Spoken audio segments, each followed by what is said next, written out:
What starts here changes the world.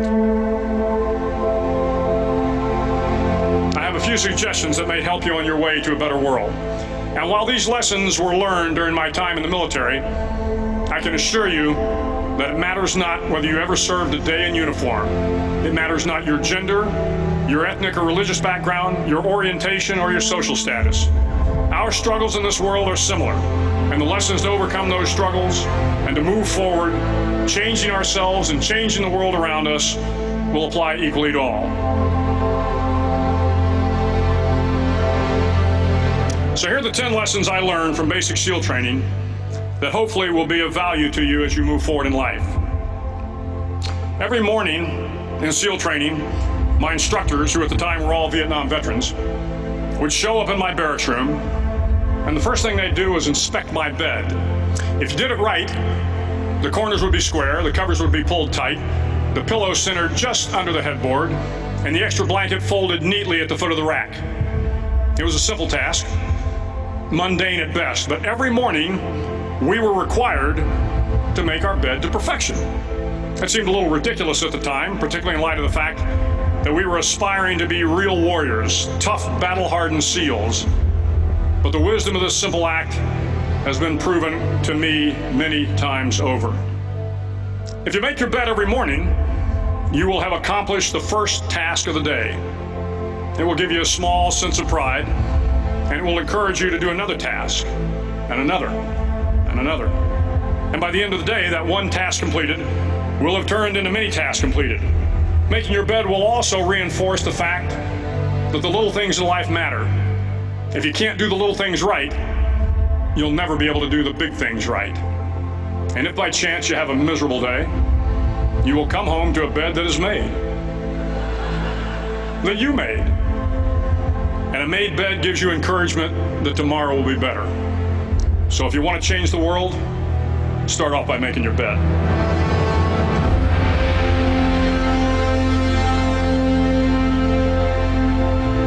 During SEAL training, the students are all broken down into boat crews. Each crew is 7 students, 3 on each side of a small rubber boat, and 1 coxswain to help guide the dinghy. Every day your boat crew forms up on the beach and is instructed to get through the surf zone and paddle several miles down the coast. In the winter, the surf off San Diego can get to be 8 to 10 feet high, and it is exceedingly difficult to paddle through the plunging surf unless everyone digs in. Every paddle must be synchronized to the stroke count of the coxswain. Everyone must exert equal effort, or the boat will turn against the wave and be unceremoniously dumped back on the beach. For the boat to make it to its destination, everyone must paddle. You can't change the world alone. You will need some help. And to truly get from your starting point to your destination takes friends, colleagues, the goodwill of strangers, and a strong coxswain to guide you. If you want to change the world, find someone to help you paddle. Over a few weeks of difficult training, my SEAL class, which started with 150 men, was down to just 42. There were now 6 boat crews of 7 men each. I was in the boat with the tall guys, but the best boat crew we had was made up of the little guys, the Munchkin crew we called them. No one was over 5'5". The Munchkin boat crew had 1 American Indian, 1 African American, 1 Polish American, 1 Greek American, 1 Italian American, and 2 tough kids from the Midwest. They out-paddled, outran, and outswam all the other boat crews. The big men in the other boat crews would always make good-natured fun of the tiny little flippers the Munchkins put on their tiny little feet prior to every swim. But somehow these little guys from every corner of the nation and the world always had the last laugh, swimming faster than everyone and reaching the shore long before the rest of us. SEAL training was a great equalizer. Nothing mattered but your will to succeed, not your color, not your ethnic background, not your education, not your social status. If you want to change the world, measure a person by the size of their heart, not by the size of their... Hi, I'm Nikki Haley. This is Senate Majority Leader Mitch McConnell. Hello, I'm Senator Lindsey Graham. I'm Ted Cruz. Hi, it's Marco Rubio. Republicans. Their flippers. Several times a week, The instructors would line up the class and do a uniform inspection. It was exceptionally thorough. Your hat had to be perfectly starched, your uniform immaculately pressed, your belt buckle shiny and void of any smudges. But it seemed that no matter how much effort you put into starching your hat or pressing your uniform or polishing your belt buckle, it just wasn't good enough. The instructors would find something wrong. For failing the uniform inspection, the student had to run, fully clothed, into the surf zone, then wet from head to toe, roll around on the beach until every part of your body was covered with sand. The effect was known as a sugar cookie. You stayed in the uniform the rest of the day, cold, wet, and sandy. There were many a student who just couldn't accept the fact that all their efforts were in vain, that no matter how hard they tried to get the uniform right, it went unappreciated. Those students didn't make it through training. Those students didn't understand the purpose of the drill. You were never going to succeed. You were never going to have a perfect uniform. The instructors weren't going to allow it. Sometimes, no matter how well you prepare or how well you perform, you still end up as a sugar cookie. It's just the way life is sometimes. If you want to change the world, get over being a sugar cookie and keep moving forward. Every day during training, you were challenged with multiple physical events: long runs, long swims, obstacle courses, hours of calisthenics, something designed to test your mettle. Every event had standards, times you had to meet. If you failed to meet those times, those standards, your name was posted on a list, and at the end of the day, those on the list were invited to a circus. A circus was 2 hours of additional calisthenics, designed to wear you down, to break your spirit, to force you to quit. No one wanted a circus. A circus meant that for that day, you didn't measure up. A circus meant more fatigue, and more fatigue meant that the following day would be more difficult, and more circuses were likely. But at some time during SEAL training, everyone made the circus list. But an interesting thing happened to those who were constantly on the list. Over time, those students who did 2 hours of extra calisthenics got stronger and stronger. The pain of the circuses built inner strength and physical resiliency. Life is filled with circuses. You will fail. You will likely fail often. It will be painful. It will be discouraging. At times, it will test you to your very core. But if you want to change the world, don't be afraid of the circuses. At least twice a week, the trainees were required to run the obstacle course. The obstacle course contained 25 obstacles, including a 10-foot wall, a 30-foot cargo net, a barbed wire crawl, to name a few. But the most challenging obstacle was the slide for life. It had a 3-level, 30-foot tower at one end and a 1-level tower at the other. In between was a 200-foot long rope. You had to climb the 3-tiered tower, and once at the top, you grabbed the rope, swung underneath the rope, and pulled yourself hand over hand until you got to the other end. The record for the obstacle course had stood for years when my class began in 1977. The record seemed unbeatable, until one day a student decided to go down the slide for life head first. Instead of swinging his body underneath the rope and inching his way down, he bravely mounted the top of the rope and thrust himself forward. It was a dangerous move, seemingly foolish and fraught with risk. Failure could mean injury and being dropped from the course. Without hesitation, the student slid down the rope perilously fast. Instead of several minutes, it only took him half that time. And by the end of the course, he had broken the record. If you want to change the world, sometimes you have to slide down the obstacles head first. During the land warfare phase of training, the students are flown out to San Clemente Island, which lies off the coast of San Diego. The waters off San Clemente are a breeding ground for the great white sharks. To pass SEAL training, there are a series of long swims that must be completed. One is the night swim. Before the swim, the instructors joyfully brief the students on all the species of sharks that inhabit the waters off San Clemente. They assure you, however, that no student has ever been eaten by a shark, at least not that they can remember. But you are also taught that if a shark begins to circle your position, stand your ground.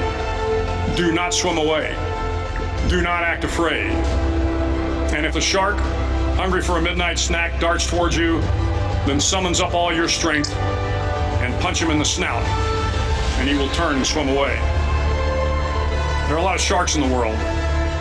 If you hope to complete the swim, you will have to deal with them. So if you want to change the world, At Aspen Dental, smile for zero money down with zero worries. Plus pay zero interest if paid in full within 18 months. don't back down from the sharks. As Navy SEALs, one of our jobs is to conduct underwater attacks against enemy shipping. We practice this technique extensively during training. The ship attack mission is where a pair of SEAL divers is dropped off outside an enemy harbor and then swims well over 2 miles underwater, using nothing but a depth gauge and a compass to get to the target. During the entire swim, even well below the surface, there is some light that comes through. It is comforting to know that there is open water above you. But as you approach the ship, which is tied to a pier, the light begins to fade. The steel structure of the ship blocks the moonlight. It blocks the surrounding street lamps. It blocks all ambient light. To be successful in your mission, you have to swim under the ship and find the keel, the center line, and the deepest part of the ship. This is your objective. But the keel is also the darkest part of the ship, where you cannot see your hand in front of your face, where the noise from the ship's machinery is deafening, and where it gets to be easily disoriented, and you can fail. Every SEAL knows that under the keel, at that darkest moment of the mission, is a time when you need to be calm, when you must be calm, when you must be composed, when all your tactical skills, your physical power, and your inner strength must be brought to bear. If you want to change the world, you must be your very best in the darkest moments.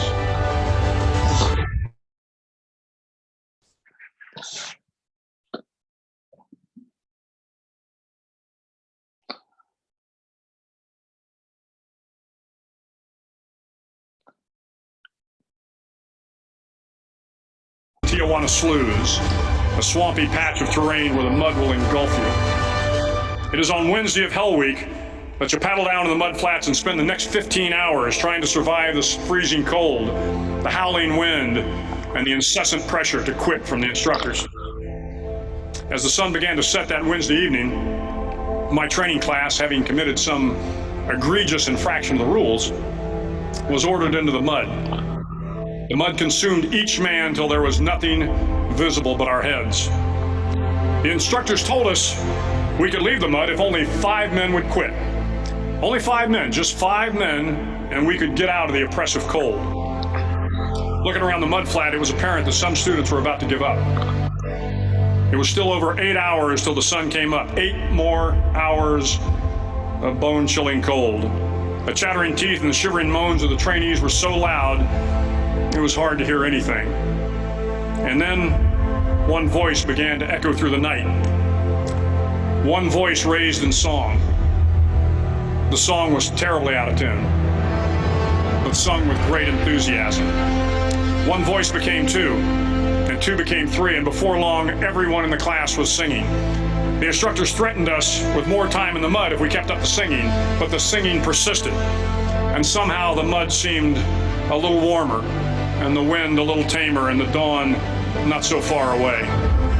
If I have learned anything in my time traveling the world, it is the power of hope.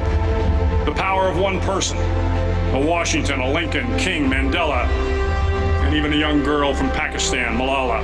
One person can change the world by giving people hope. So if you want to change the world, start singing when you're up to your neck in mud.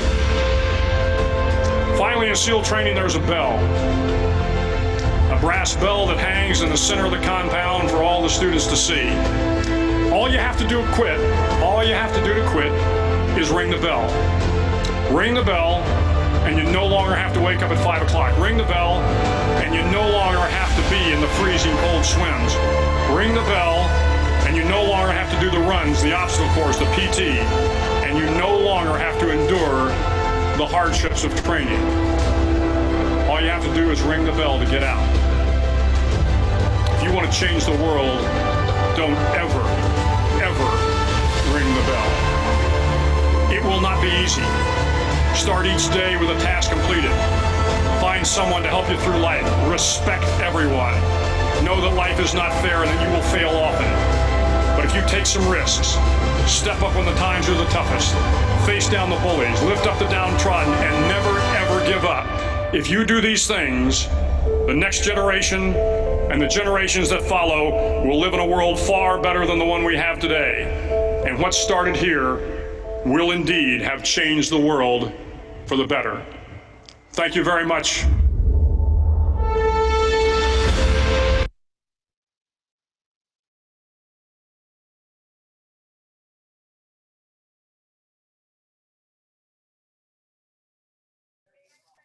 All right, welcome in to part 12 of three-level panel. Thank you guys for being here, obviously. Hopefully you got some value out of the Admiral McRaven video that he shared in a speech at UT. So we're really excited about tonight, second mock interview panel that we're gonna host. Got some really special guests that I'm grateful that have joined us. And just kind of a couple ground rules real quick is how we'll do this is in a minute, I'm going to turn it over to our moderator. He's going to introduce everybody and their positions that they're interviewing for. We'll go through the positions and we'll interview one candidate at a time. And then when we're done, he'll kind of take back over. And then at the end, we'll have questions from the audience if anyone has any questions they want to ask.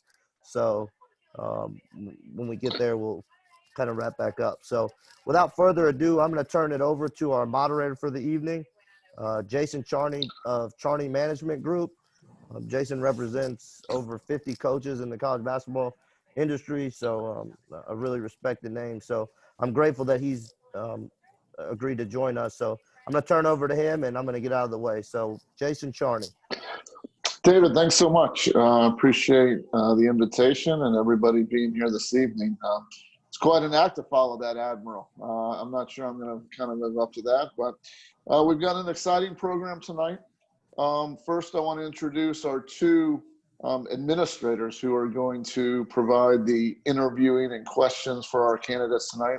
Daniel Feig, the athletic director at USC Upstate, in his second year as the AD there. And then Chris Stewart, the Chief Development Officer for Athletics at American University. So I want to welcome both of those guys and welcome them to the interview. Our two candidates tonight will be Jerome Tang, the Associate Head Coach at Baylor. Jerome is going to interview for Southwestern University Ranchers. And we'll talk more about that as Jerome is going to be the second interview tonight. Our first interview tonight will be Russell Springmann, an assistant coach and veteran of Oral Roberts University. And he's going to interview for Southeastern State, the University Rockets, located in Huntsville, Alabama. The school is a public university with semi-normal admission requirements. It's a Sun Belt Conference job, so a one-bid job. 15,000 enrollment as before Corona. Who knows after Corona? And they had some success. A great regular season last year, highlighted by the conference title and an NIT bid. But unfortunately, the head coach there was caught, with his hand in the cookie jar, and he was paying players there, kind of like our guy Pete Bell out at I forgot what they called the school in Blue Chips, if anyone can remember that.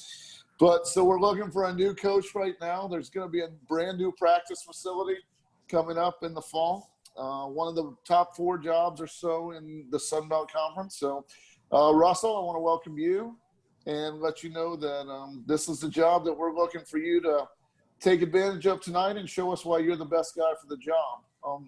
Daniel, I'll start with you. I'll turn it over to you to open up and say any remarks and welcome Russell to his interview.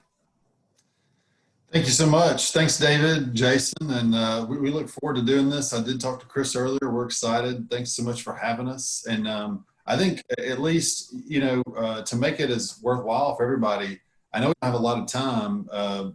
Coaches, we felt like we're going to jump right in. Chris and I talked about sometimes I'll start an interview with some softballs, but I know we don't have a lot of time, so we just want to jump in. So we're going to go right after it, Coach Springmann. So thanks so much. Thank you. I think I'll just start with, but I'll still try to throw you a softball here. I appreciate it. Yeah. So your experiences in Texas and Oklahoma primarily. I know you're from Maryland. Talk to me a little bit about how you might make a transition into Alabama and what that would look like. Why you're interested in that job right now.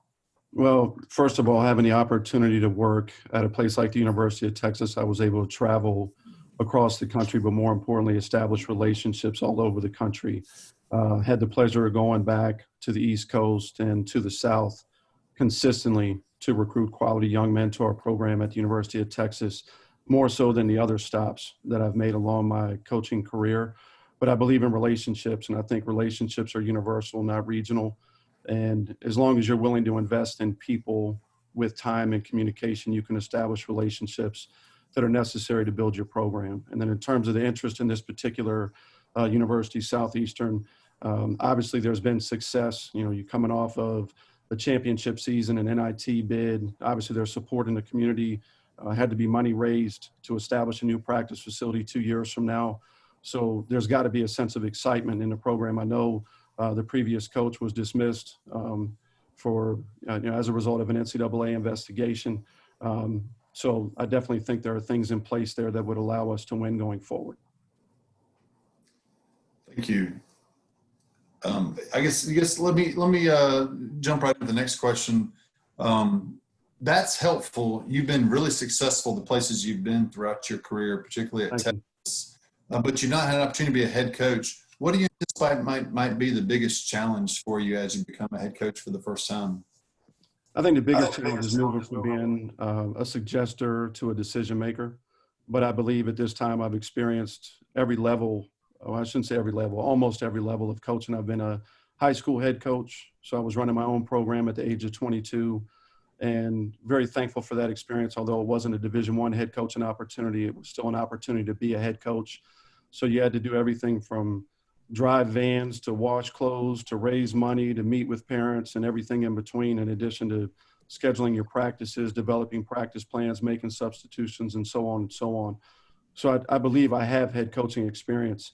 The other part is, having been at a variety of levels, I feel like I'm more prepared now than ever. And I've been blessed to be around great coaches at a time, each time along the way, where they're developing, building, and then sustaining a program. And I think that's critical. You can have a winning team, but that's a lot different than having a winning program. So, when I was at the University of Florida, I was not on staff as a coach, but I was grateful to learn from Billy Donovan. And I would argue he's probably one of the top coaches in the last 50 years of college basketball. And I was able to watch everything from conditioning to academic standards to practice, and just the total organization of a program. And then doing the same thing at the University of Texas with Coach Barnes when he took over, and to experience the level of success that we did going to 16 NCAA tournaments certainly prepared me. Coach just gave me tremendous responsibility, from running camps to being academic liaison and overseeing our recruiting. And then University of San Diego, and then working with the Oklahoma City Thunder before coming to Oral Roberts, I think just gave me even more experience as it relates to recruiting a different level, if you will, than what I had experienced in the past. Thank you. Chris? Yeah. Hey, Russell, great answers. Thank you for being here. I was curious, just given the pressure to win that's in men's basketball, and pushing kids hard. Kids have to be coached hard, but the world we live in today has changed so much in the last 3 to 5 years. How do you hold them accountable at the highest levels while being sure that their education is taken care of and their mental health is also positive? That's a great question. I think this generation is a lot different than the young men that I was coaching when I first started. I think when I first started, the primary philosophy was, as a coach, it was like it's my way or the highway. And now I certainly don't think that philosophy has a chance to be even remotely successful. I think one of the primary pillars of my program will be love.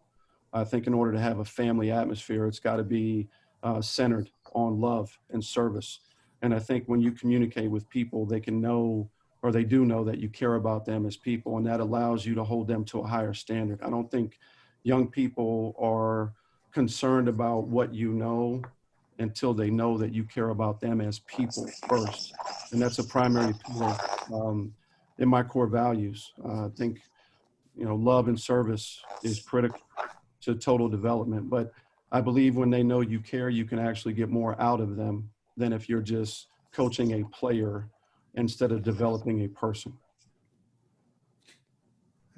Russell, can you give us some examples of how you would establish those pillars of love and service in some concrete ways you do that, coming into a program, establishing your own culture? Sure. I think the first part is just communication and honesty and transparency. I think that's part of love, is being willing to tell people the truth. And I think there's a level of respect that's established. And, trust happens over time and with communication. And I think you have to invest in the players well beyond practice time. And it has to be outside of basketball. There has to be time dedicated to each person in the program where it is just simply about them and what's going on in their lives. I think it's challenging to put ourselves in a young person's world now, and everything that is going on and all the pressure that they have with social media, academic expectations, athletic expectations, but just being mindful of, where they are, what page are they on in their story, because it's always changing. And the only way to have an idea is to actually spend time with them. So just as an example, our staff would make sure at the end of every practice, there would be a player designated to each person on the staff where you have to take at least 10 minutes and talk to them about absolutely nothing related to basketball. It has to be about their life in order to have an idea what is going on with them at that time. And also if there's anything that has happened recently that might have come up that could, affect their attitude in the classroom, affect their motivation. And then, back to Chris's comment about mental health, I think it's critical that we really have a true understanding of where our student athletes are. Somebody can look one way on the exterior, but if you don't know what they're really experiencing, you have no idea what's going on inside of them. And in order for them to communicate what's going on inside of them, you have to establish relationships with them. So another example would be when we travel and we're on the road, each player would have an opportunity to get up and speak in front of the team.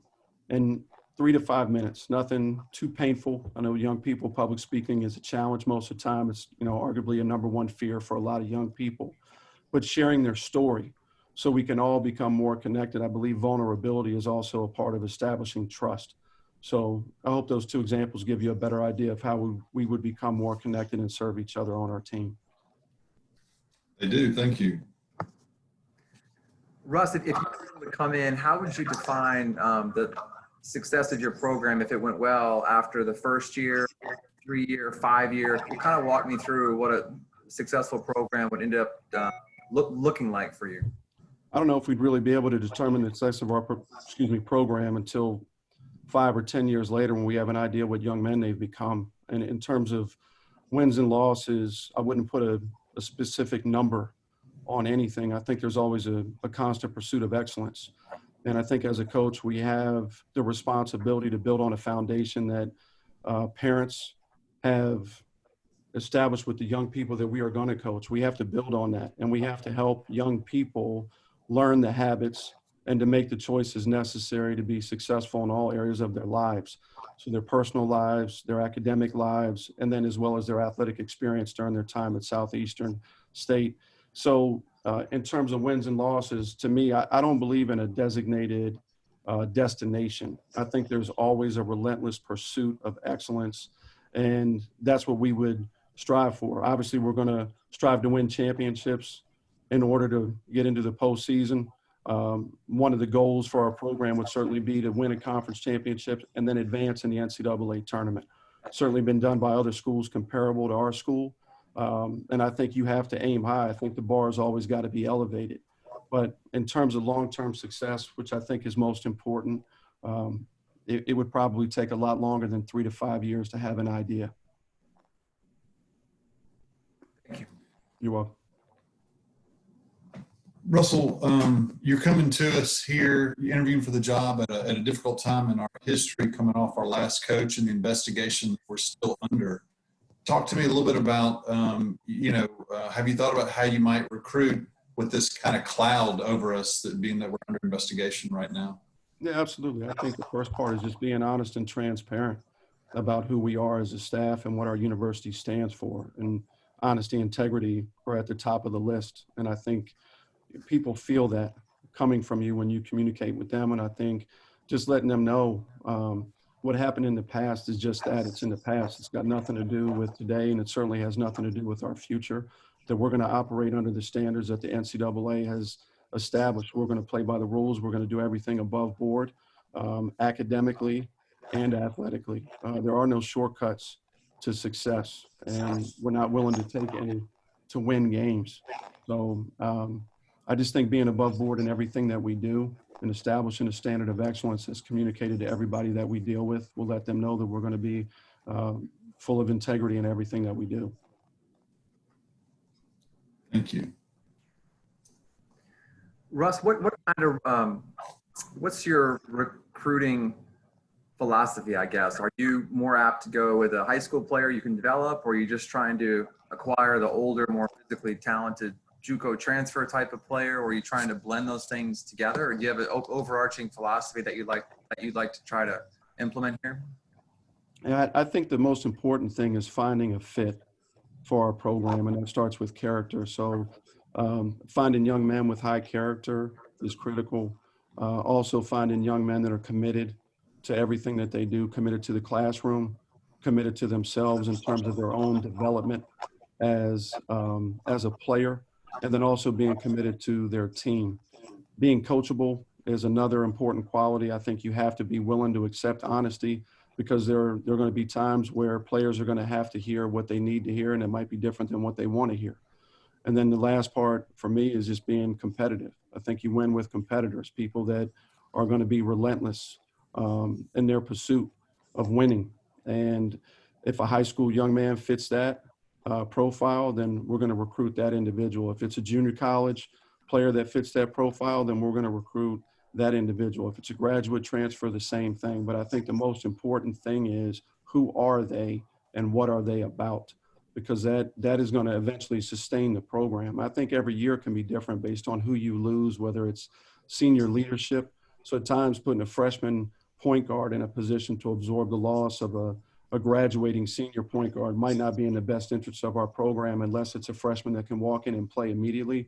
So in that event, we might lean more towards a graduate transfer or a junior college transfer. But I really do enjoy a 4-year process. I love being able to be with young people for the complete experience and watching them develop every step along the way.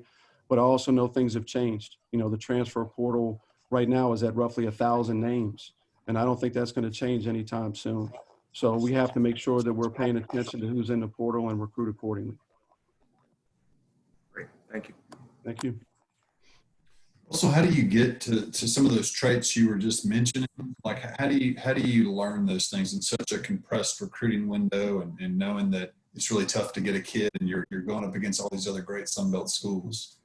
I think it was a tremendous benefit being part of the Oklahoma City Thunder and being exposed to how they really evaluate players throughout the season. And I know it's a different time period, but you have to ask questions that aren't superficial questions. And you have to be willing to literally turn over every connection possible to a young man to gain as much information possible about that particular person. Sometimes high school coaches or junior college coaches, whatever the case may be, might not give you the full story because they're trying to protect that particular kid. And I think we owe it to our program and the university to make sure that we're turning over every stone and we're communicating with every person that's around the young man, a guidance counselor, an assistant principal, a principal, multiple teachers in the building. If the young man attends church, who is he around at the church? Anybody in the community, whether he goes to a particular recreation center, does he play in a certain area, who is he around? And then digging in as much as you possibly can and asking questions that you're requiring the individual to answer with detail. It's not simply a yes or no question. And I think throughout that process, you can gain a ton of information and learn a lot about a particular individual. And then I think, honestly, part of it is your gut. I'm certainly not going to pretend that I'm 100% accurate. My gut doesn't always tell me the truth, but I do trust it, you know, and I think you have to be willing to do that. I think sometimes there are young people that have great character, but they make a poor choice. and there's a difference between the two, right? If you consistently make poor choices, then I have to question your character. But if you're of good character and you happen to make a bad choice, I don't think that makes you somebody that shouldn't be considered for our program. I think you make a good point that doing your due diligence and trying to really dig in to learn about fit is really important to make sure that that student fits the mold of the culture you're trying to build. We're trying to do that here at the university as well. And so to that end, actually, since this is you're one of our finalists, I have a couple calls set up with some of your former players at Texas and San Diego tomorrow. Tell me a little bit about what you think they're going to tell me about you as a coach. I think the first thing they would tell you is that I care about them as people, and that I was willing to invest time, energy, and effort into their lives and help them as a person first, and try to give them things that they could learn from in their lives to help them be better young men, to help them be better in their relationships as they go on in their lives and become husbands and then fathers.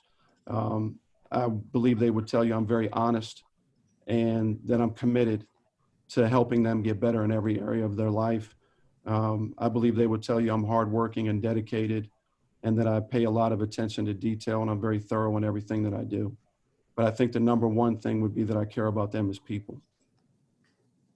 Thank you. Russell, I always ask this question when I talk to new candidates, but what are you most proud of? I'm most proud of marrying my wife. Good answer. Yeah, and she's not on the call, so at least it's not set up. Honestly, I couldn't have overachieved more. And, in my life, she's an amazing person. I'm very blessed and grateful to have her in my life. So personally, that's what I'm most proud of. Professionally, what I'm most proud of is the number of young people that I've had an opportunity to impact, and to have some of them reach back out later in their lives and say thank you for helping me become better. It makes me more mindful of how powerful our opportunity as coaches really is, and that we need to be just that mindful of making a difference for young people. There's a lot of great moments. It was great going to the NCAA tournament 16 times. It was great going to Elite Eights and a Final Four. But in all honesty, being on the other end of a phone call that's unsolicited and listening to a young man just tell you, hey, coach, you changed my life, that's more powerful and memorable to me than any other championship or ring or, game that we won. Yeah. Great. Thank you. Mm-hmm. Coach, I think so much success is dictated by the people you have around you helping you. If you were to get the job, have you thought a little bit about who you might hire as your assistant? If so, can you tell me a little bit about their backgrounds? Yeah. Back to trust. I think you have to have people that you trust first. There's two people I would start with right away. I won't use names if that's okay, but the first person is just a relentless worker. Is in the gym at 5 o'clock in the morning. I don't really understand how he sleeps when he goes to bed, but I know he's always up and it's without an alarm. His wife has told me it's crazy, but he just wakes up at like 4:15. But he gets guys to get in the gym at 6 o'clock in the morning, which says a lot to me. It lets me know that the kids have a relationship with him. Because I don't know a whole lot of young people excited about being ready to work out at 6 o'clock in the morning, to be honest with you. And he invests in people, so I know he would be in line with my core values. He's honest. He does things the right way. He's a relentless worker, and I think he would be an incredible recruiter. I think he would attract talent to our program that would be unprecedented to what we've had in the past. The other person I've known since I was in college, he's been a head junior college coach. He actually won a national championship. He started that program where they had 0 wins and turned it into a national caliber program where they consistently competed for championships. There's no part of a program that he hasn't been involved with. And, back to trust. I would trust him with everything. And having somebody that I've known for that long by my side, and knowing who he is as a person, I just have to keep my food away from him. The guy eats too much. He's willing to take food off other people's plates. So he would have to be at a distance from me at meals, but besides that, I would trust him with everything. The last spot would really be based on, I say last spot as it relates to assistant coaches. It would really be based on who I felt fit our staff the best. And then really what our players would need that we might be missing in order to complete that picture. But those two people I would hire immediately if presented with this opportunity. I know we're running up against time. I'm not sure, Chris, if you have more questions, or if Russell, maybe we have a question, one or two from you before we end our interview tonight. Yeah, I was going to see if you had any questions for us. Yep. I was going to ask, as it relates to academics, are the players granted priority scheduling in order to establish a time to practice consistently? And the reason I'm asking the question is if it's at all possible to have classes done before noon or as close to noon as possible. And then to have, I guess my next question would be, what academic support services are provided for the student athletes? So I would prefer that everything academic is done prior to practice, because I think after practice, the level of motivation academically declines by the second. So I just am curious what might be in place to make that happen. Yeah. Yes, we have priority registration. I know with the school of 15,000, we have a lot of sections, a lot of courses, and we typically are able, maybe not all the time, but typically to get them scheduled by noon, so that shouldn't be an issue. And we have a academic advisor that has sports, but she is really dedicated to men's basketball, does a great job, and she'll be, we'll work really well with your program. Okay. That's a terrific question, because highlighting the strength of academic resources is critical for basketball teams doing well behind the scenes. I can tell you that.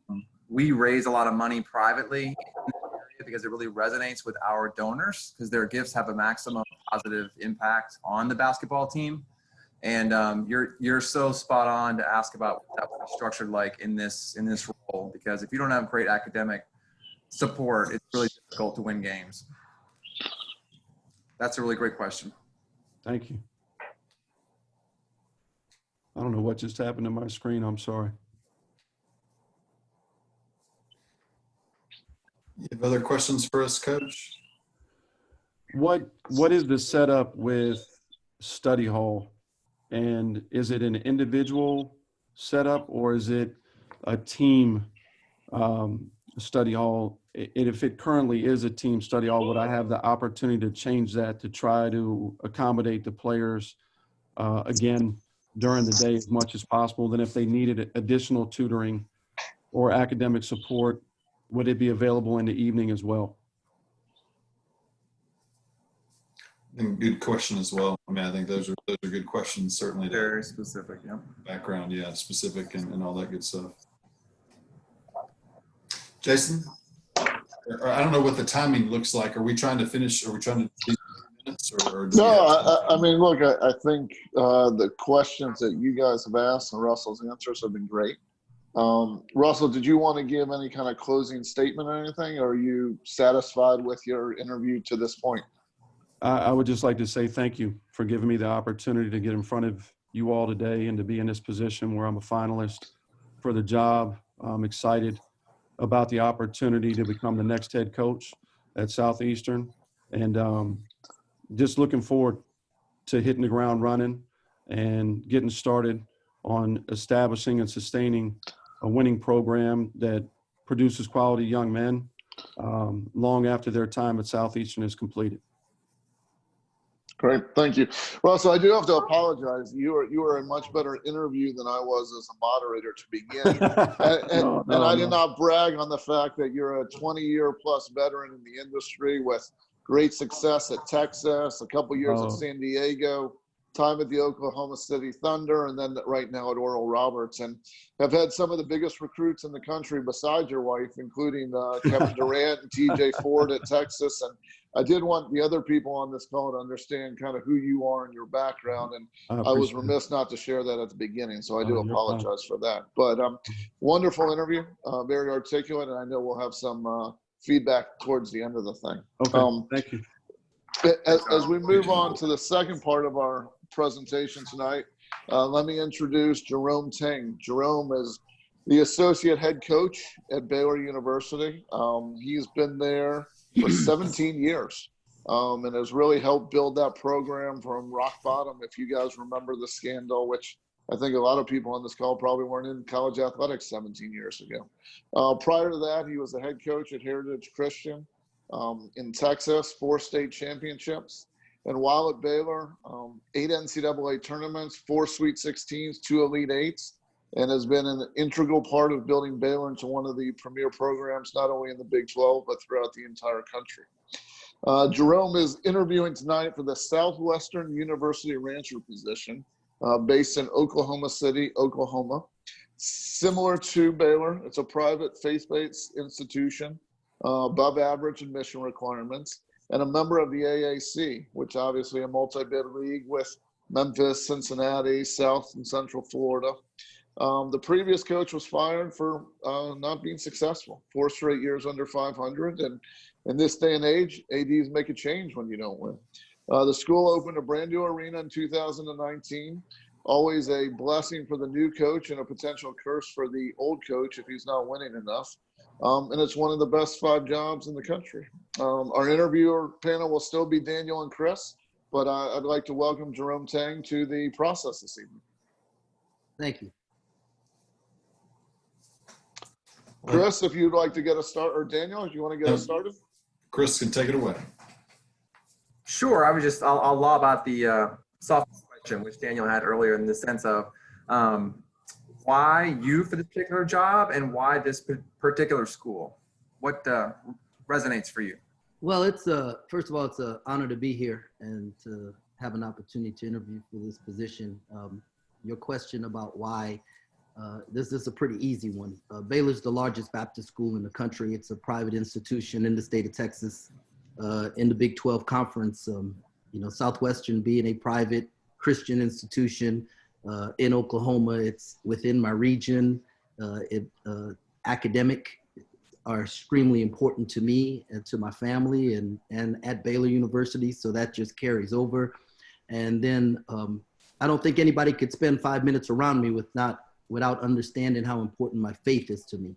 And so the fact that I could be at an institution where I can freely share my faith and the importance of my walk with Christ, it allows me a comfort level to be myself. And if I can be myself, I can be successful. Excellent. Thank you. Coach, talk to me a little bit about how you guys were able to establish that culture and have so much success at Baylor. We've had a tough time here at the university the last couple of years and don't have a great culture and haven't been winning the way we'd like. To give me some concrete ideas of what you might do to come in and try to replicate that same level of success. Daniel, I do. Everything that we do at Baylor University is built around the concept of joy. Okay, and joy for us means Jesus first, others second, yourself last. And if we can get young people who understand having something greater than themselves being the driving force, how they can impact other people's lives and think about others more than they think about themselves. And finally, when we talk about ourselves, we talk about not just who we are, but the best of who we are and being willing to give and share that, then that's the foundation you can build on. And especially in an environment today where we're talking about Corona and social injustice and things that are flying around the country, you've got to have the criteria may change, but the principles don't. And if you can have joy in building what you're doing, putting something greater than yourself first, putting others second, and thinking about yourself last, that gives you a great foundation to build on. So when Coach Drew came to Baylor, I was hired a month later, and we sat in a meeting, and he said, how can we be successful?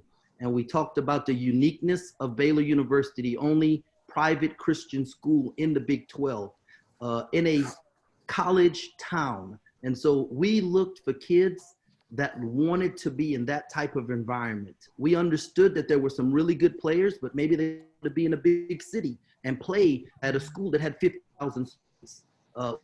That's not the kid that we were going to win. So we pinpointed young people who fit in our environment and would be a great student and would enjoy the Baylor experience even if they weren't an athlete. And when we were to focus in on those young men, that allowed us to make the gains we needed to with the talent level to give us a chance to be competitive. Thank you. Excellent. Could you go a little deeper in terms of the recruiting philosophy and the profile? You just touched on some of it there. I'm just curious, just given the makeup of the school and in Baylor where you're at now, in terms of trying to bring in those kids, like the previous question I asked to Russell, in terms of, do you have any preference developing 4-year players versus 1 to 2-year players? Well, we're building a program and not a team. So I guess I would have a question for you in that, are you looking for immediate success? Are you looking for something that's going to sustain? And Chris, you being a fundraiser and being really successful at it, I assume you mess with the market some.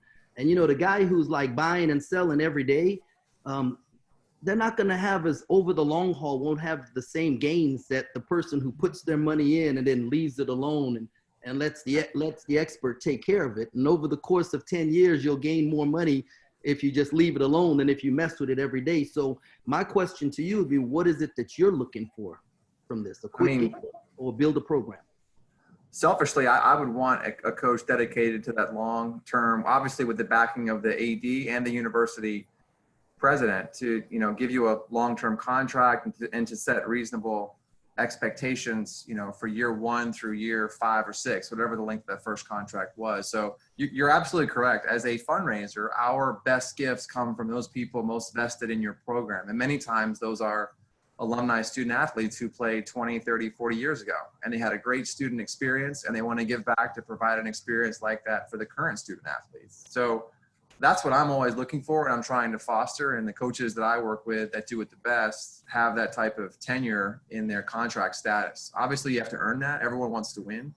But I do believe that with the right leadership, AD, president level, that coaches can find that. Not that it's easy to find, but ideally, that's what we're searching for in terms of that structure.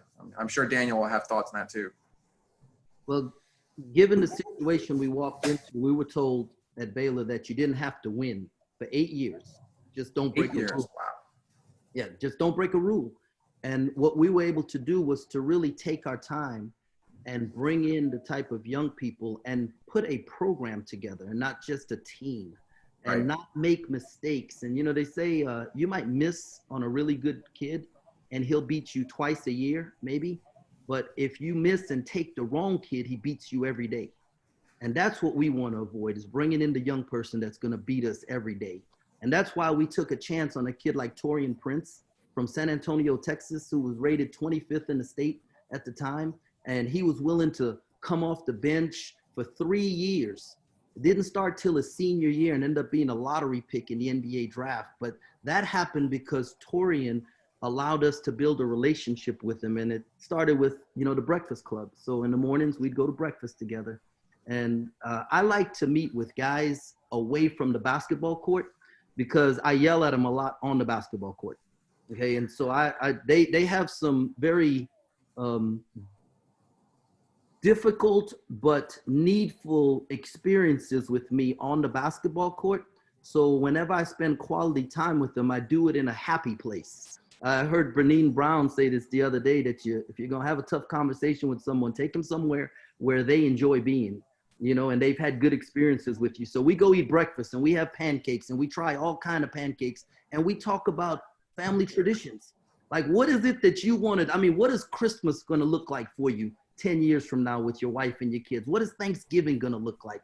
What are some traditions you have in your family that you want to bring with you? And it was so great the other day for Christmas when Torian sends me a picture of him and his family together in their matching pajamas, because that's what me and my family do for our Christmas. We have matching pajamas. And so that's the kind of stuff I want to build. Such an important point right there about building the relationships. It sounds cheesy and kind of schmaltzy, but it's the absolute truth. It definitely works. Coach, we asked this question before. Talk to me a little bit about how do you do that vetting process so you don't select that kid who beats you every day in the locker room and around your program, that you select the kid that really helps your program. That's tough to do. Sounds like you've had high standards. How do you achieve that with limited opportunities in recruiting? Well, there are two things specifically that we do that help us with this. First of all, talent is very easy to recognize, basketball talent. Whether a kid has good hands, good feet, they can run and jump, that's the easy part. So as we're evaluating the other parts of things, one of the things we look for is, number one, the kid who smiles, all right? And it sounds very simple, but let me tell you, when I walk in the gym, if I see a kid who's frowning, it sucks the energy out of me, okay? I want kids who are gonna smile, who have a smile on their face, because when I walk in, I've got a smile on my face. All right, and we're going to bring energy for that. That's, people always say they want guys who play with high energy. Well, how do you quantify high energy? For me, it's a smile on their face. Are they just happy people? The second thing we do is we chart body language.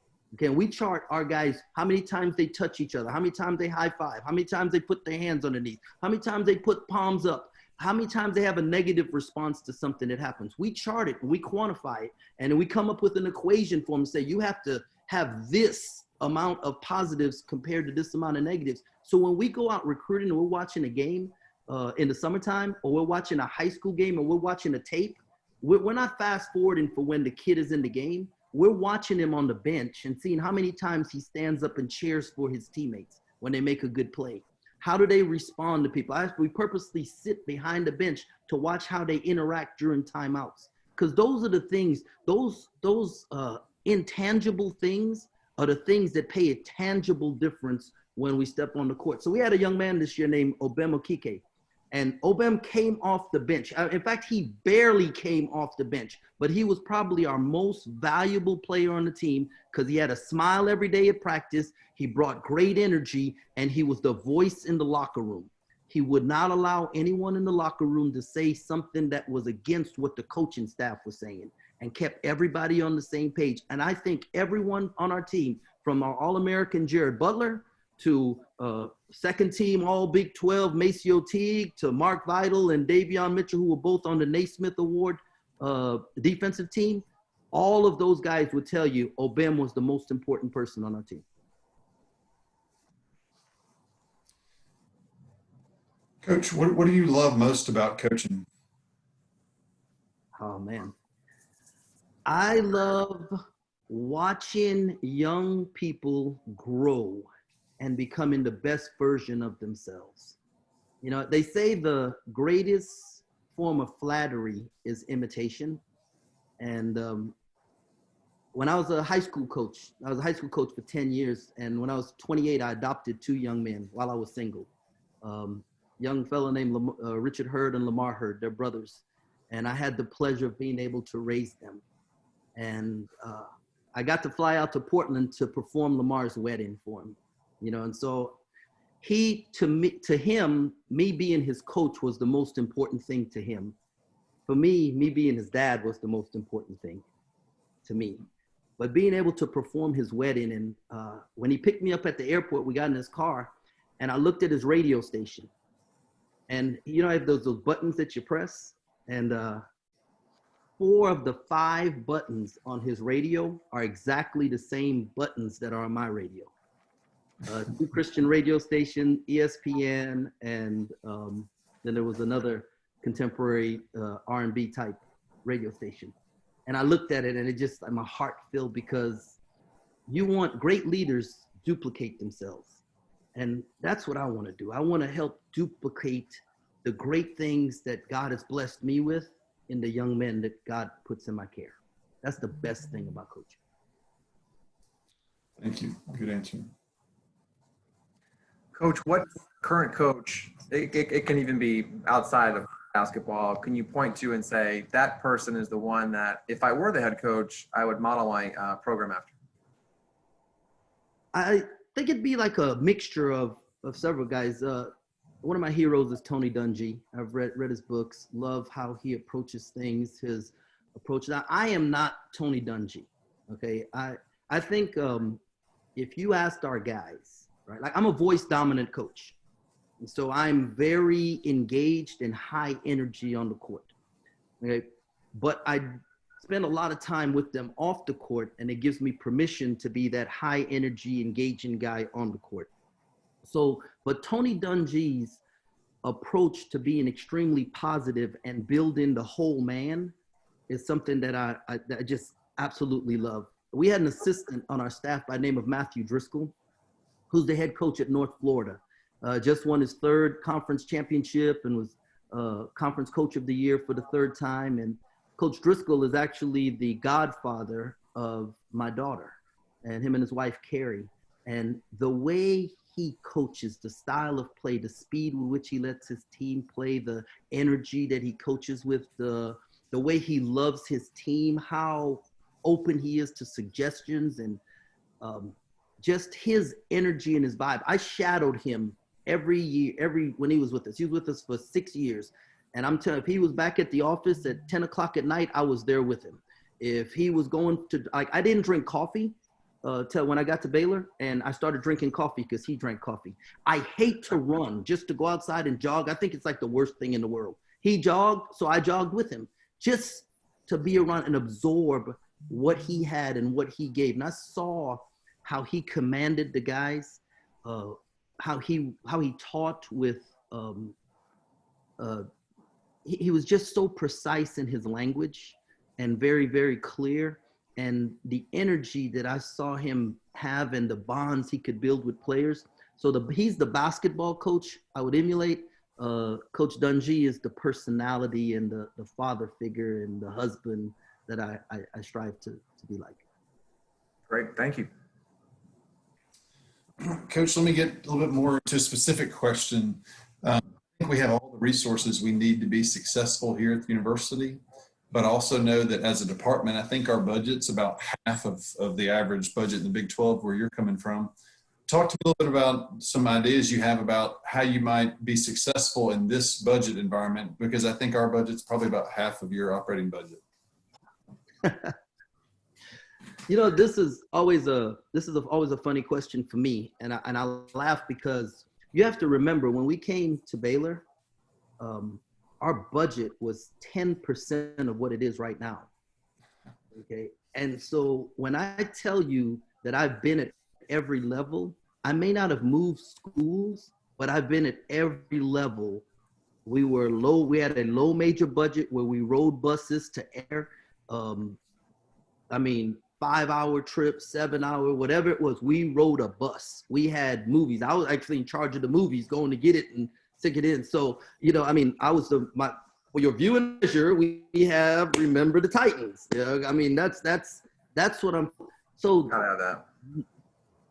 The location of your school is within driving distance of Dallas, Houston, Little Rock, Arkansas, Memphis, Tennessee, and the state of Louisiana, okay? Within driving distance. I did multiple 2,000-mile loops through Texas, Mississippi, Louisiana to recruit. So money is not gonna be the issue as it reverts to recruiting.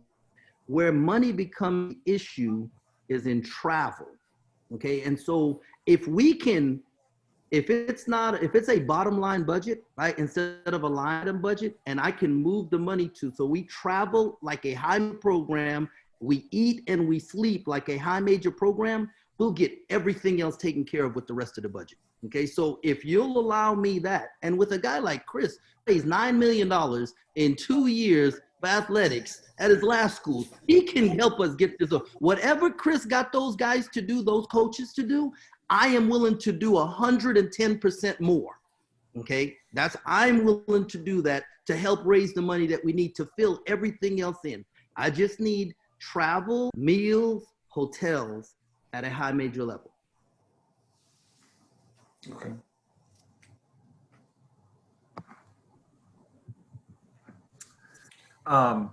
Coach, I think you may have answered this earlier in one of your terrific answers, but what are you most proud of?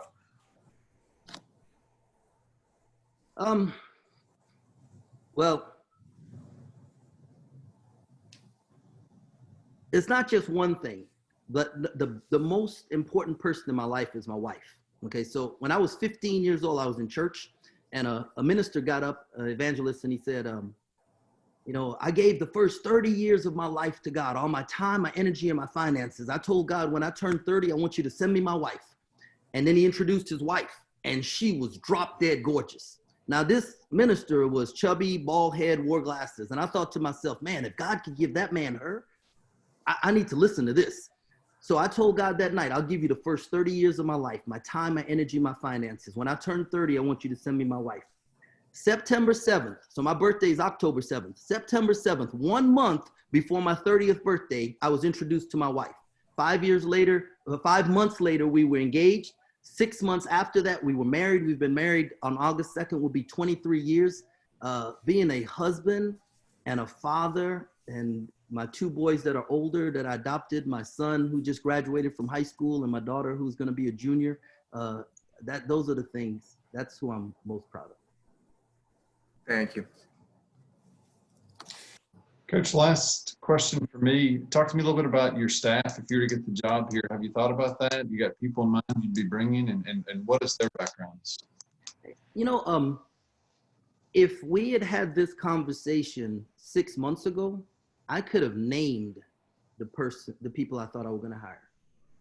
During this pandemic and us doing all these Zoom meetings and just really reevaluating things, I've learned so much, right? And so I'm not going to give you names, but I know somebody on my staff at some place will be a former head coach, because I need someone who stood in front of the media before and had to answer some tough questions. I need someone who's called a timeout, not a basketball timeout, but when things are going wrong, they've been able to pause everybody before. And so I think that wisdom's going to be real important at some place on my staff. Maybe not necessarily on the road, but someone who I can be around every day and really bounce things off of when I'm at the office.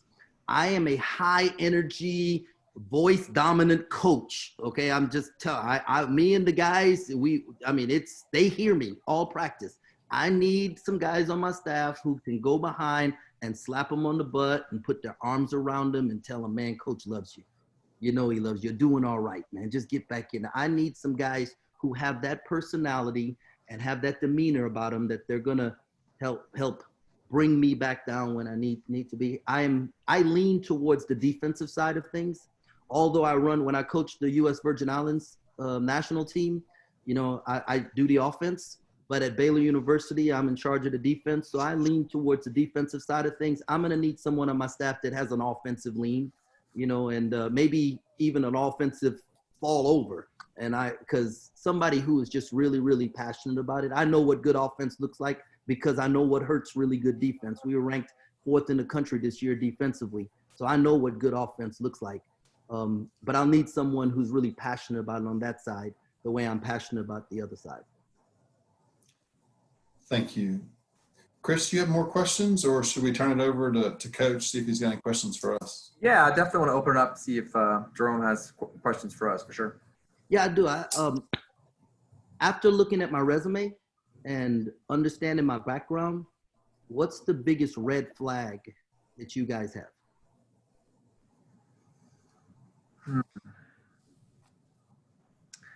I think you may have already answered it when you spoke to how the budget has gone up so much in your tenure at Baylor, just in terms of the culture of a athletics world with just less money that you have to work with to provide so much to you on that day in, day out basis. I think what it does is it forces you to become very creative and entrepreneurial, frankly, with what you have to work with when you're at a smaller school. And it could be some muscles you haven't had to use in quite some time, but I'm confident that they're probably there. You know what I mean?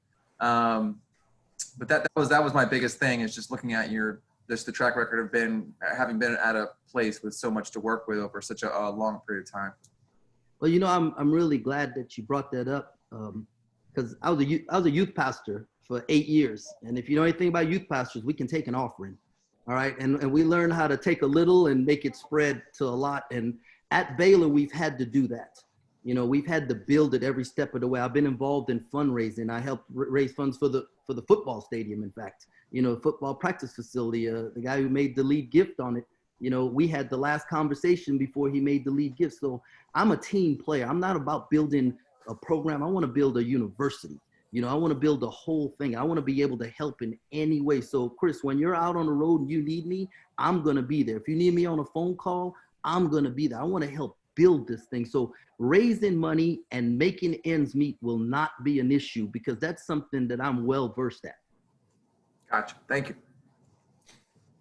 I think what you just said is applicable today, certainly in the pandemic and everywhere, right? Every institution, big or small, you need, to me, the head coach needs to be willing to get out. Chris and I talked about this ahead of time, and be willing to get out, go to the Rotary Club lunch, go shake some hands, go meet with some donors, make an ask. And so I think for everybody on the call, that's, like, in my mind, super important, no matter what size institution you work for, or certainly interview for. I think the other question, to answer your question, looking at a resume, I think a lot of people, to be honest, you probably know this, are when they look at a resume, in administrators, you're looking at a school like this that's been below 500 for a number of years, and it's going to be a lot of work to get them better. You want somebody that's willing to come in and work their backside off, right? Work a lot of hours. And so I want to interview somebody and hire somebody that has a lot of energy. You present with a lot of energy, so you've answered that question without answering it just through your interview.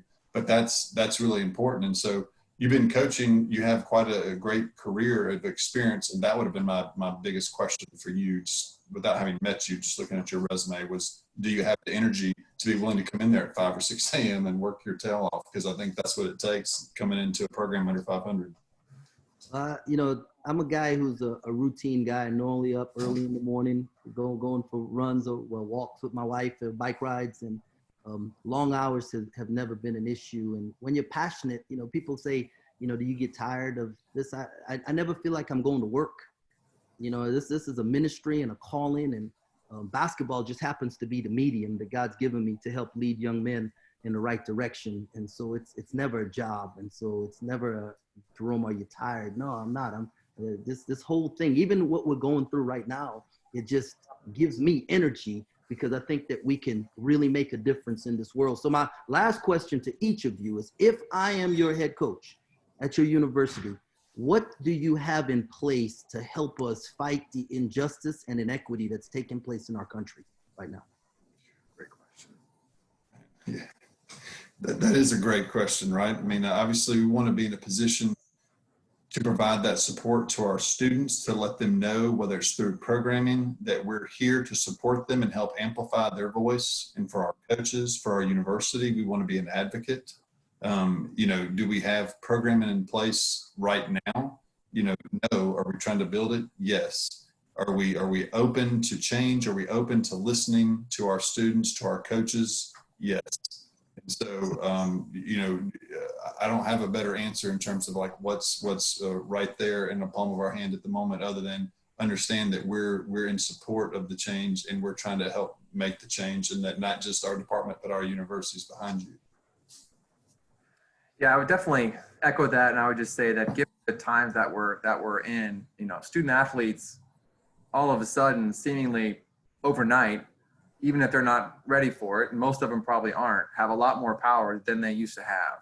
And so having a steady hand and a veteran coach step in there, like, such as both of you have honestly stated, to provide some real mentorship and some guardrails for student athletes. And so as they're going through their own growth process and they want to speak out on issues and they want to be leaders, understand that, they have to also follow their coaches and understand that they need, help in those areas too. So it would be a tremendous opportunity to have you come in that role, because you have a wealth of experience and you've already been doing that your whole coaching career. So it's these kids, I've got teenage kids myself, and we're talking about issues and we're working through things. And what you realize is kids today are smarter than all of us are, but they need a lot of mentorship, and they need people to show them and help them channel these things into positive outlets, So I think that would be a tremendous opportunity for you coming on board at this moment in history to help shape that going forward and have a real voice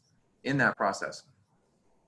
Well, I would look forward to being the person who could help channel that, but it wouldn't just be me. It would be everyone on my staff. And I would encourage both of you to find other men of color, young women of color, who can step into those roles. I know at Baylor, when Mack Rhodes took over almost 4 years ago, he immediately changed the the landscape of administration.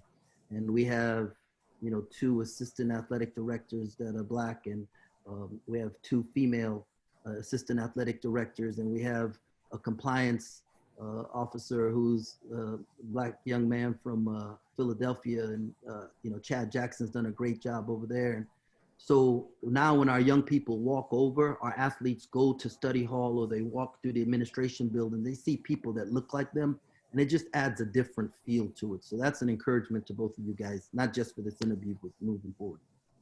Thank you. Thank you. Jason? Jerome, do you have any last statement you want to make, or do you want to No, leave that it was on sort of? no, that was my last soapbox thing. No, it was great. It was great. Well, guys, I want to thank you. I think, David, if I'm correct, now we start our little feedback section of the program. Is that correct? That's correct, Jason. Okay.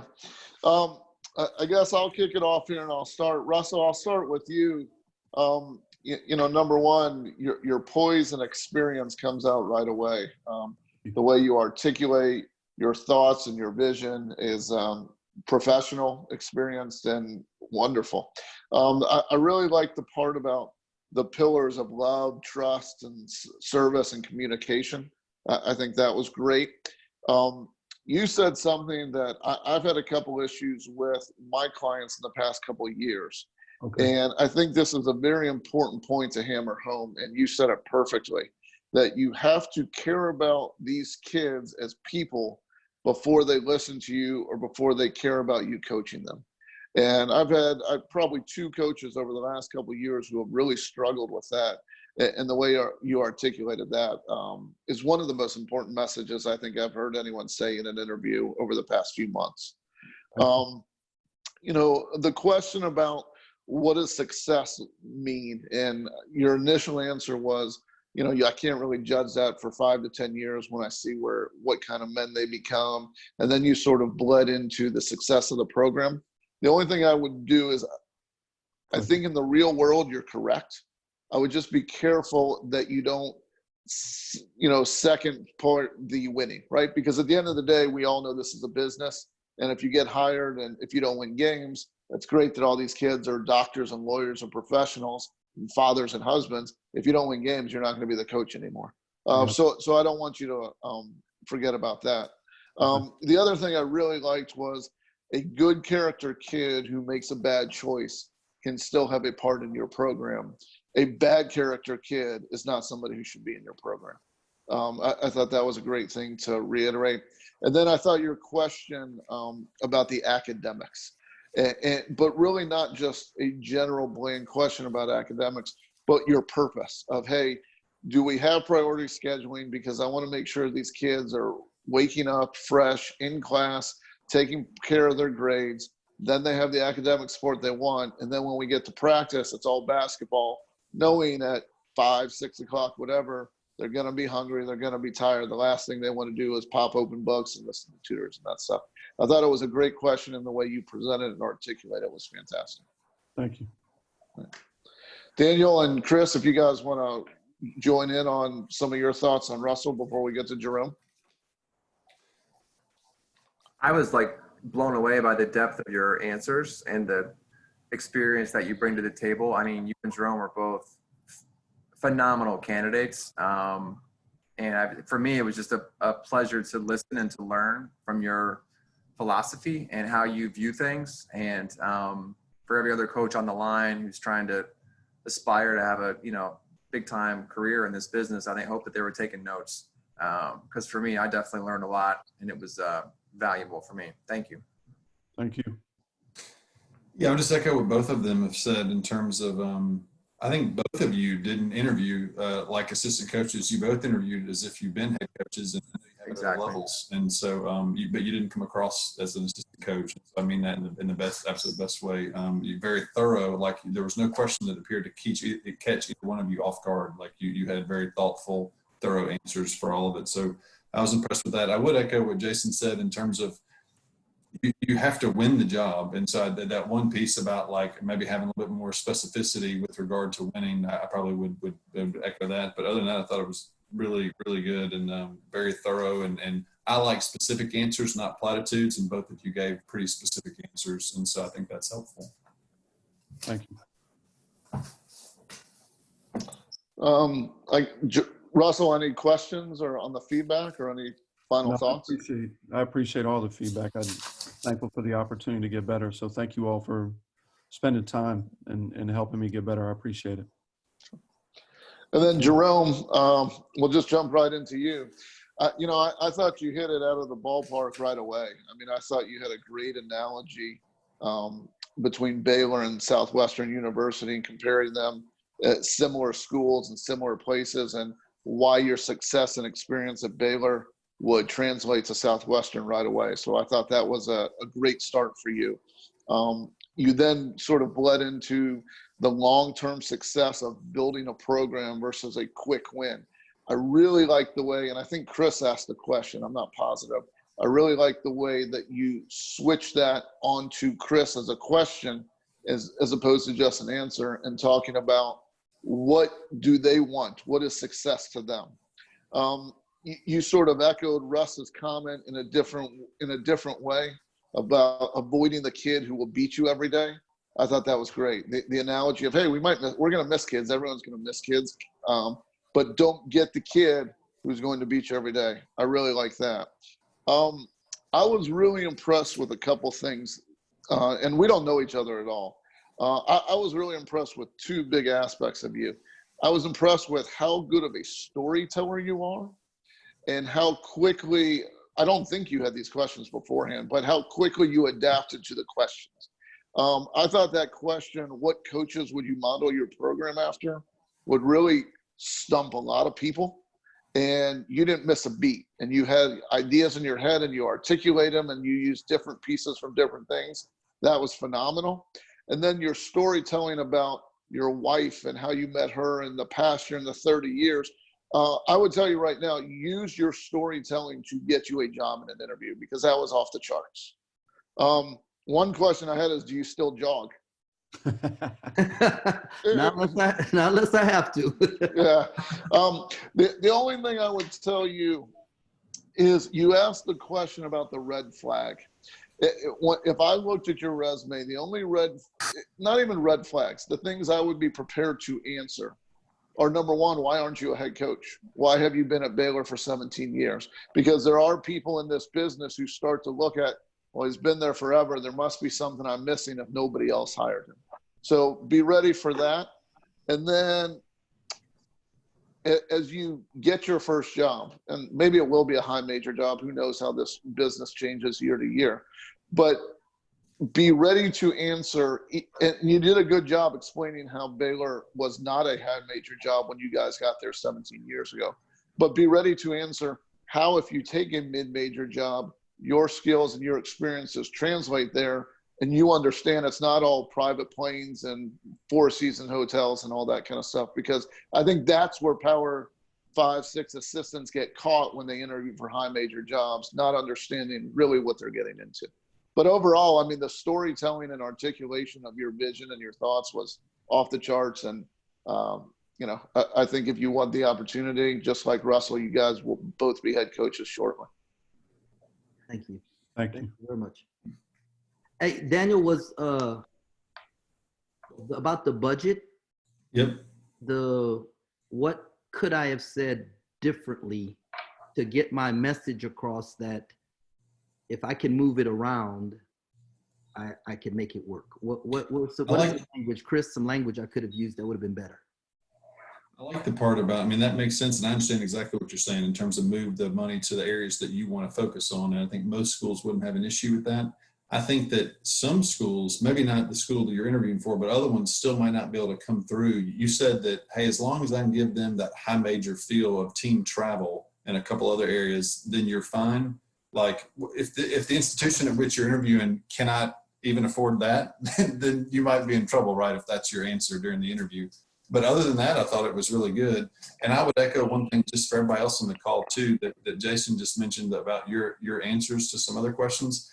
I think it's great when we ask questions and people say, I would recruit, or I would do, this is my philosophy, but it's even better to do what you said. Like, I don't know your program. I don't know all of Baylor's players, but I remember that you said you had a kid that was 25th best in the state of Texas, and now he's a lottery. So that tells me, like, you gave me a concrete example of, man, you can develop some players, and that, you know, you probably could have got a kid who was higher rated, but you took a kid that was lower rated because he was a good kid and a good person, right? I mean, and those are things I'm going to remember after the interview, more than just you telling me your philosophy is, hey, I go recruit good kids. It's important to me. But you gave me an example. I like that. Thank you. Chris, did you have any feedback you want to ask? I mean, it's hard to top what both of you have already shared. I feel like with Russell and with Jerome that I know both of you really well. And in the span of 30 minutes to be able to share that with somebody who didn't know you at all, we're throwing you questions that you weren't prepped for. And just to echo what Jason said, the skill at which both of you fielded the questions and the depth at which you answered them was really off the charts good. And the ability to share with somebody who you really are in such a short amount of time is a real gift and something that you both have clearly worked at over a long period of time. And each of you have your own story down really well. So again, echoing what Jason and Daniel have both said, you know, there's a saying where you have to know the numbers, but you want to tell the story. Because if you're just talking about numbers, you're not going to sell anyone. So whatever your story is, you know, play to that positive, and both of you did that really well. And there's always little tweaks you can make with certain answers when you look back on it, but by and large, again, both of you did a really good job. Thank you. Thank you. Yeah.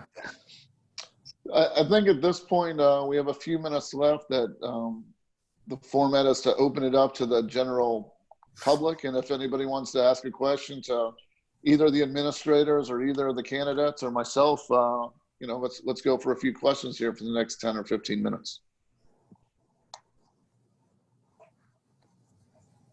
Or we don't have to. I got a question. Sean Tucker, Cambridge South Dorchester High School, Cambridge, Maryland. Is for Russ. Oh yeah, Eastern Shore. Eastern Shore, how's it going, bro? How would you use your MBA experience in your recruiting process?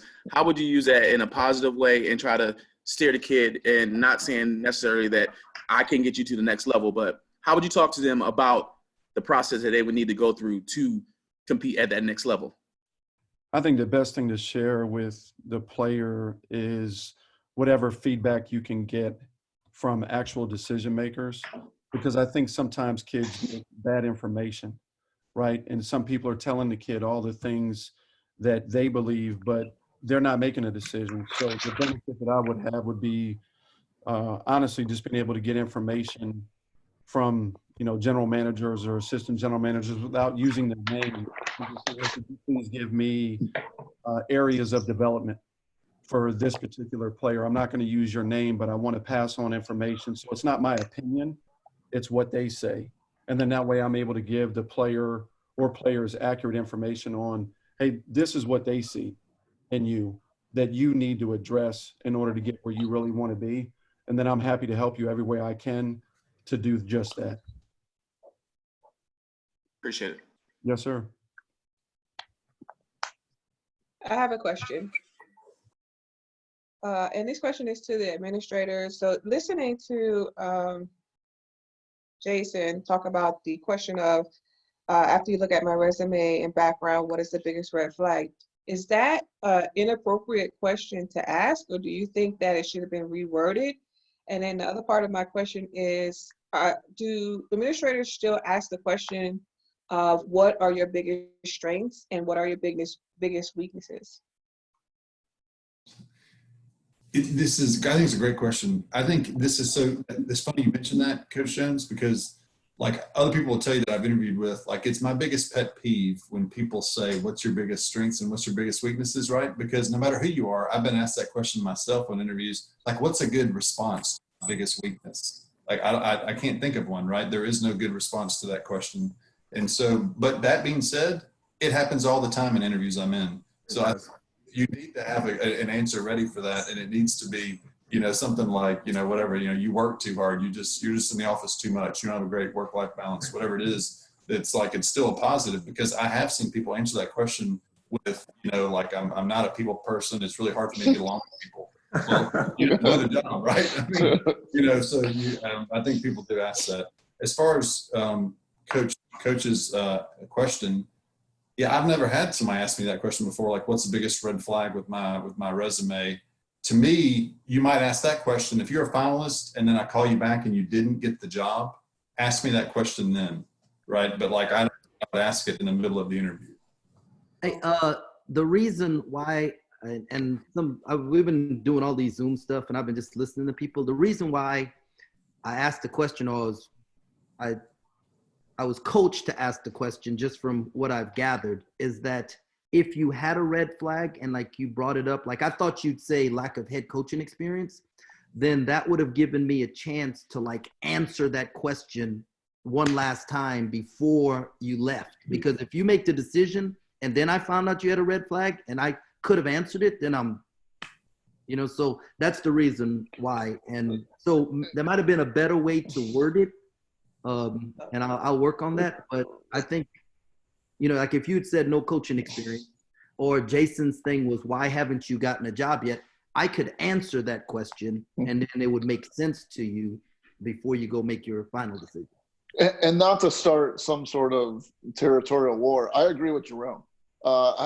When I see guys, I think it's important to ask that question when you're in the room or you're on Zoom, the final couple of guys, to make sure, and you might say instead of red flags, do you have any concerns of why I'm not ready to be your head coach or something like that? But to put it out there, like Jerome said, to get that answer right there and give a chance to rebuttal, as opposed to wait like, hey, you came in second place and this is why, when maybe you had a perfectly good answer to that thing. So I do think overall it is a good question to ask. Maybe not throw out the red flag there to scare people away, but concerns. Concerns, better word, most definitely. I've got a quick question. First off, it's a lot of people. It's a lot of people there with you. Oh, I appreciate that. Jason, great job moderating. Russell and Jerome, you guys, I thought you guys both did an excellent job. This question's for Daniel and Chris. First off, Daniel, I thought one of the questions you had was something I've never heard, was when you asked, what will your former players say about you? I thought that was a really good question. I don't think I've ever heard or seen that. But one of the questions you guys both talked about was your staff. I've heard some people in interviews talk about don't ask, get an idea of financial stuff. But if you ask a specific question about who I'm going to hire, and I have some people in mind, but then all of a sudden the figures come in and I can't afford those people, if I just shot myself in the foot that I'm saying, okay, I can get this guy, this guy, this guy, and then you hire me and none of those three guys are the ones that we talked about because I can't afford them, because when the numbers came in, they weren't as high as anticipated. How would you go about answering that? Do you give specific names, or do you more give the type of person you'd be looking for to hire?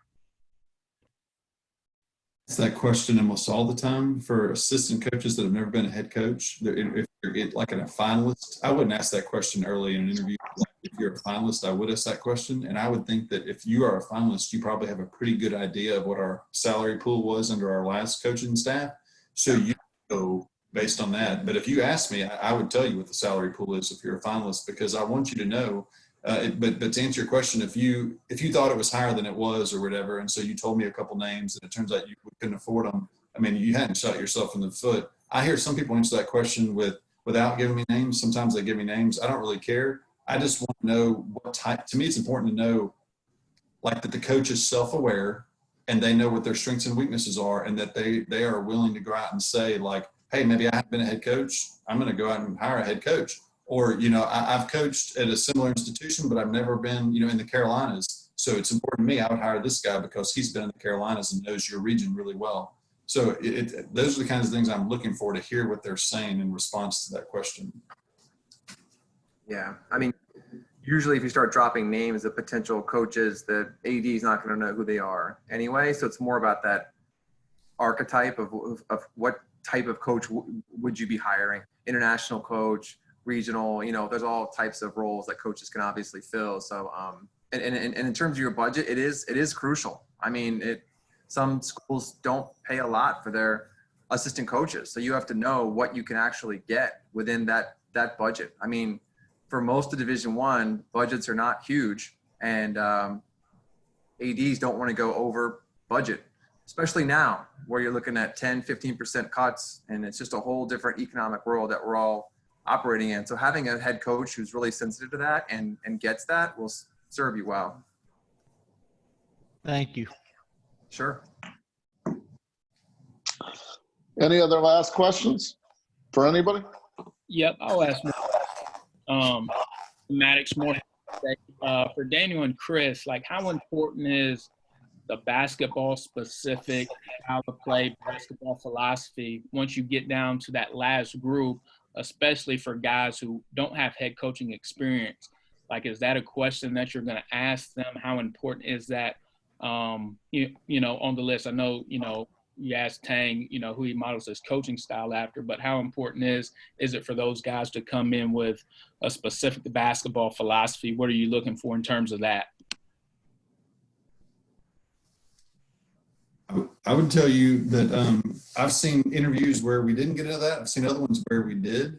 It depends on who's maybe on the committee as well. So it pays all of you when you go to do an interview, you get on campus or in a finalist position, you know, obviously do your research on the committee. Like both of these guys, y'all did a great job of knowing a little bit about us. I would say that for sure. To give you an example, I recently hired a women's basketball coach, and I had my head men's basketball coach on my committee. And so he asked that question every time and got into some details about the kind of offense and defense. And it was important for me too. I sometimes ask that question to get a little bit of idea of what kind of program we're going to have. But you're right. Most of the time we're not going to ask those X's and O's. I'm not, but I would be prepared to answer that question because somebody else might get into it very specifically with you. Yeah, I might. I mean, selfishly, I might deviate on that one, and I would prefer a coach that plays a high-scoring, fun system to make it good for our fan base. And even if we don't win every game, it's still fun to watch. There's nothing worse than losing and being boring. So, you know, if we have to lose, I'd rather lose scoring. What about winning and being boring, Chris? Better than losing, but I want pace and space. So you wouldn't hire Tony Bennett? That's where I was going. Right. I probably wouldn't hire. I'd rather hire somebody who plays a little bit faster. But you know, I think Bennett's not going to make the move right now.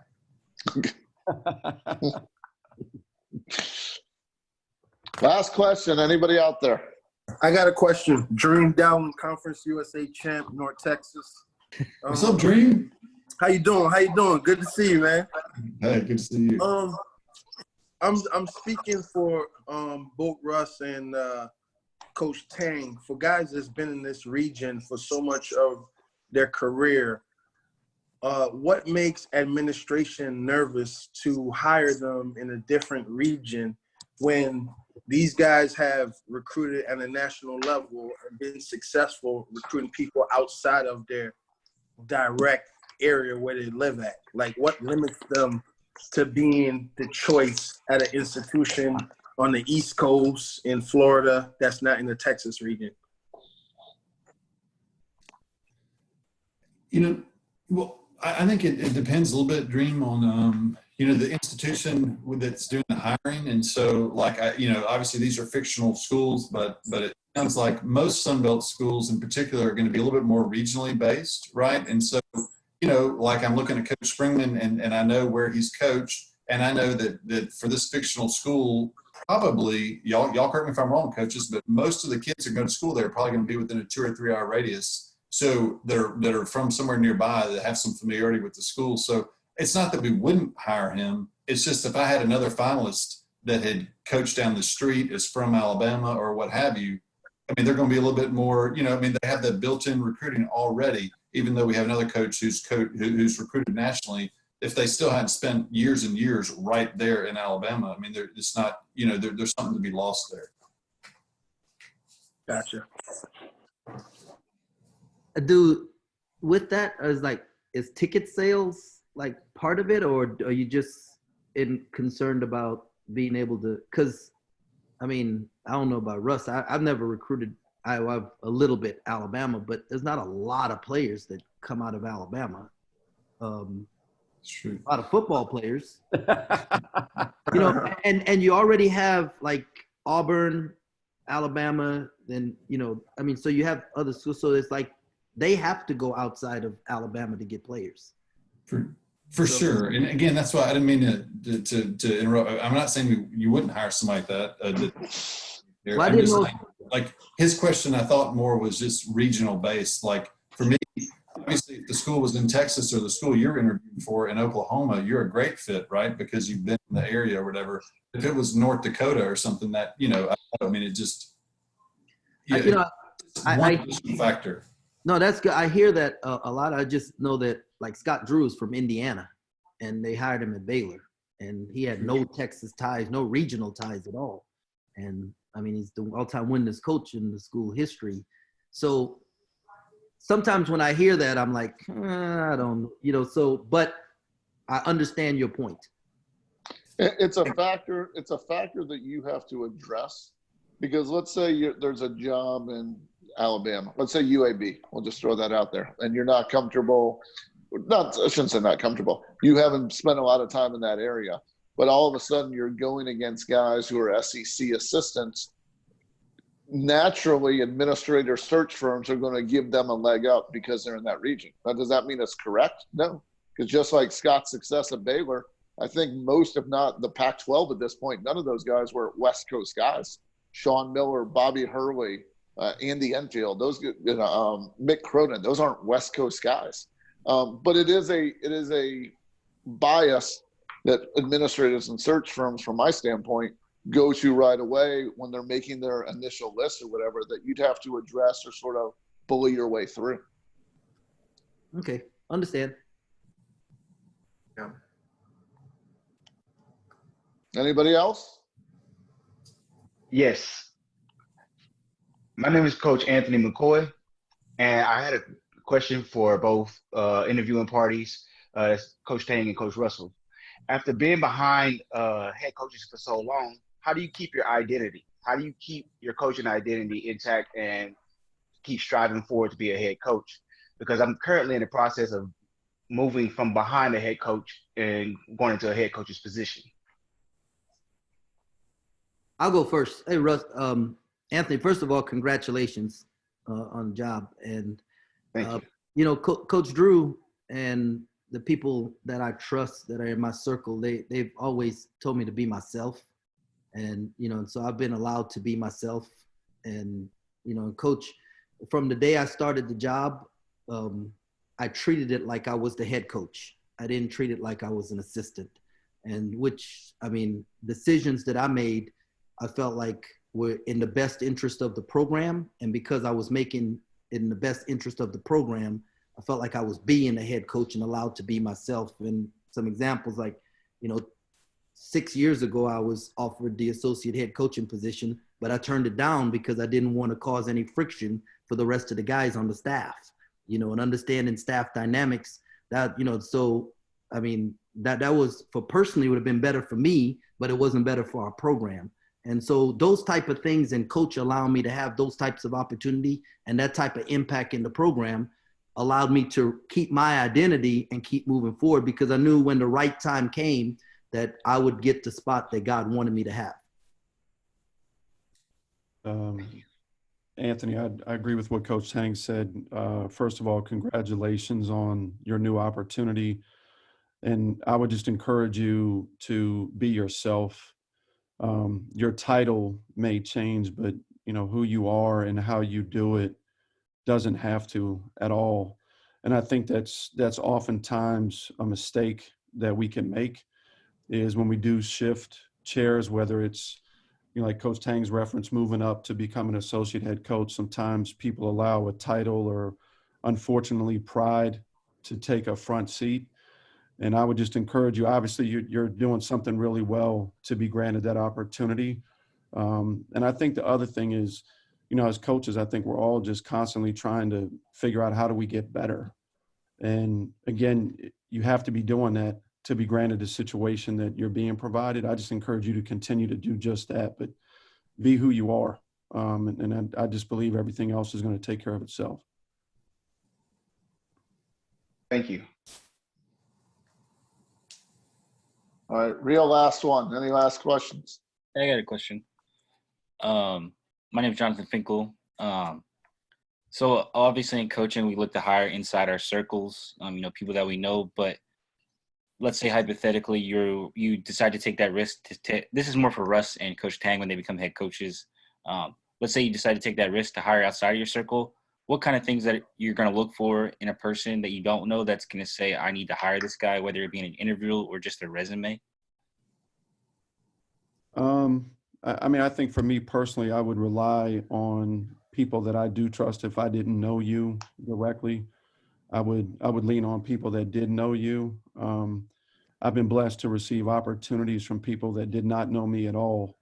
So I have an eye for that, and certainly can relate to being in that position where all you're looking for is a chance, right? For somebody just to believe enough in you to give you that opportunity. And I think it's necessary in our profession, and I like being in front of people. I know right now things are different, but back to something I said, like my gut's not always right, but I pay attention. And I think sometimes you get a feel for people when you're in front of them. And I know for me, I would like to talk to people to get a better understanding and then trust my gut that I can hedge my bets. Like, look, I believe in this person enough for them to do the job that I'm expecting them to do for our program. Jonathan, that question is near and dear to my heart because Scott Drew didn't know me from Adam when he hired me. We had a phone conversation that was about an hour. We had and it's supposed to be an interview for 3 hours, and we talked about movies. And then he came to my house and ate dinner and offered me the job. And the connection was our faith. And that's going to be, for me, you asked if personally, it's going to be, for me, it's going to be about a connection of faith, because we're going to go through and have disagreements and do a lot of things. I don't expect everybody to agree with the things that I want to do, and I'm not going to agree with what everybody on my staff wants to do. But at the end of the day, when we walk out, we know we love each other because of our faith and how we love the Lord. And so that's what's important for me. Great. Well, Jerome, Russell, thank you for your participation tonight. You guys were excellent candidates, and hopefully you'll come back in about a year or so and tell them what it was like the first 90 days to be a head coach. Thank you very much. Daniel, Chris, thank you for your time, your questions, your performance as administrators, and hopefully you'll help these guys get hired when somebody calls you for a reference in the next few months. David, thank you for inviting me. I'll turn it back over to you before we get out of here tonight. No, I just want to echo what Jason said. Thank you to Daniel and Chris for, obviously being on and willing to administer these interviews. And obviously Coach Springmann, Coach Tang, two guys I've gotten to know really well over the years that I have the utmost respect for. I thought you guys did incredible, and further proven, everybody's point that you guys will be head coaches really soon. So, and then obviously I want to thank everybody always that joined on. I don't take that lightly. You guys could be doing a lot of other things at 9, 10, whatever time it is, o'clock at night. So I really appreciate you guys joining on and taking some time to obviously support these guys. I know it's not easy to interview in front of 50, 60 random people watching. So, obviously I thank you guys for helping these guys get better. So I know they'll find this beneficial down the road when they're sitting in that chair. At least I hope that when they're sitting in that chair to interview, that they can look back maybe a little bit on this and find it beneficial. So thank you again, everybody. Again, I thought this was incredible.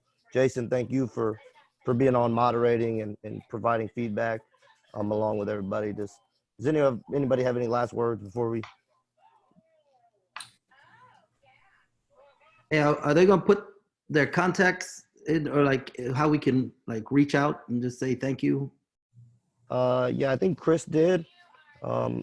I can ask Jason and Daniel if they want put their contact in the chat. I'll do it right now. Thank you guys. Thanks for having me. For certainly, I really enjoyed it, and I echo what they said. Coach Tang, Coach Springmann, you guys will be head coaches in no time, and we look forward to following your success as you guys take that leap and become head coaches. Thank you. Thank you. Thank you very much. Great job, you guys. Thank you so much. Thank you.